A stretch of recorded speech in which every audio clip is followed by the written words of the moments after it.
Okay, so we're going to simulate the toxic algae. Sorry, I had to start that over. So the toxic algae event that's talking about, 1988, a toxic algae came, it killed off most of the low zone snails. Okay, so the low zone groups, those two groups, are going to kill off 90% of their beads. Just have them randomly choose out 10 beads as the surviving 5 individuals. All right, so they're just going to grab out 10 beads of their surviving 5 individuals. All right, so that's the first thing you're going to do. Make sure they do that. So they've got their little 5. You might have them shout out to the group, what do they have left? They might have 1 yellow and 9 white. They might have no yellow at all in their remaining 10. And so they'll have gone down to 0% yellow. They may have 3 yellows and 7 whites and have gone down to 30% or gone up to 30% yellow. Right now, that's not important. We're going to talk about that later. But so that's number 1 of the arrows underneath number 2. So they kill them off, and then they're going to do rounds of mating. All right. So, and for a long time, this low zone stayed really small because snails move really slowly, like 1 centimeter a month or something like that. And so what they're going to do is they're going to simulate mating over the next 3 generations. Yeah, the next 3 generations. Okay, to do this, you might use another group in the same time zone. And make sure mid-zone or high zone each mating round. Oh, 2 matings. Okay, we're going to do 2 mating seasons. So the low people, they're going to mate with each other. So they're just going to take their 10 beads, they're going to pour them together between their cups, mix them around, redistribute them. Do it again, do it again. But you're going to regulate these mating seasons because the low or the mid and the high are going to donate to the low zone group.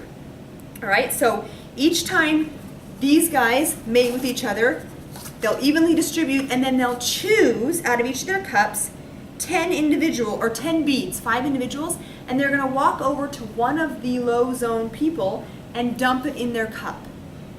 Low, mid, and high, and it doesn't matter whose cup it goes into and if they receive 1 donation or 10 donations. It doesn't matter. But they're going to mate, and every time they mate, they're going to walk beads over and dump it into the low zone group.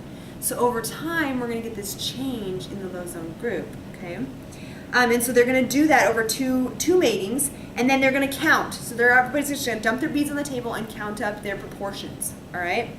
And so at the end of the season, for number 3, what you should see is that after the toxic algae and the repopulating, these guys should still be around 90%. Now they may change a little and fluctuate as they've dumped between, so you might have 90% yellow or 85% yellow or 92% yellow, right? And then you have the mid-zone people. What is your percentages? Well, they should still be around 80%, 85%, whatever, 87%. But the low zone, what you'll notice is they've gone from 10% yellow to a lot higher. They might be 20% yellow. They might be 40% yellow. They might be 60% yellow. They're going to be whatever. You're just going to count it up, whatever it is. But it'll definitely be more yellow than they started with. Okay? And so once you get the numbers up on the board, you're going to say, what happened?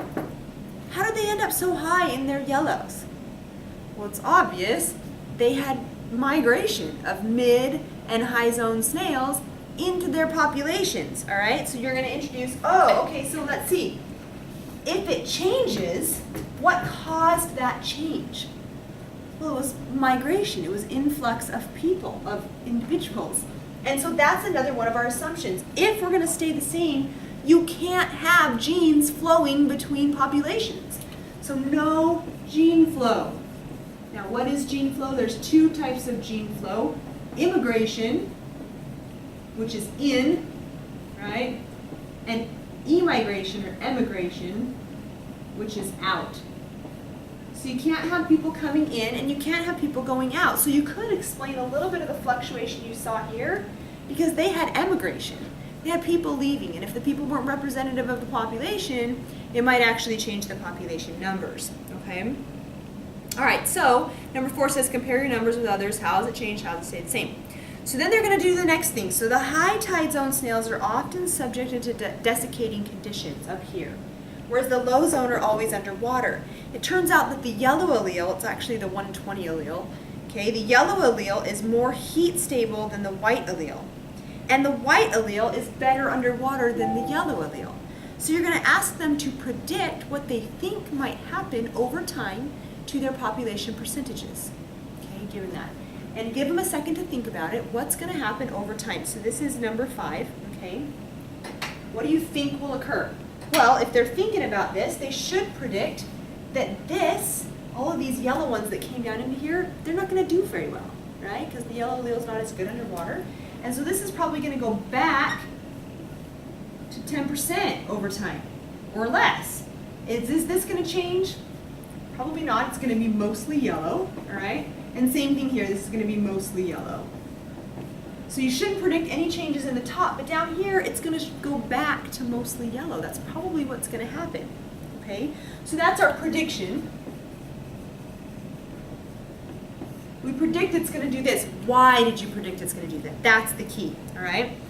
And so for number 5, what is going on? What caused it to change? And the answer is, let them talk about it, but the answer is natural selection. So if one is more fit than the other, then you're going to have changes in the population because those who are more fit survive better, reproduce more. Not because they're spontaneously changing back into a white allele. So we need to make sure we clear that up. You're not spontaneously changing back into a white allele. You're simply, the ones that have the yellow allele are dying, are not as successful, all right? And so going back to our assumptions, if we don't want it to change, we cannot have natural selection. You can't have any kind of natural selection.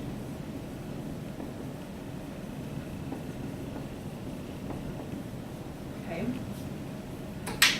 All right, so I'm going to pause here before we do the tsunami.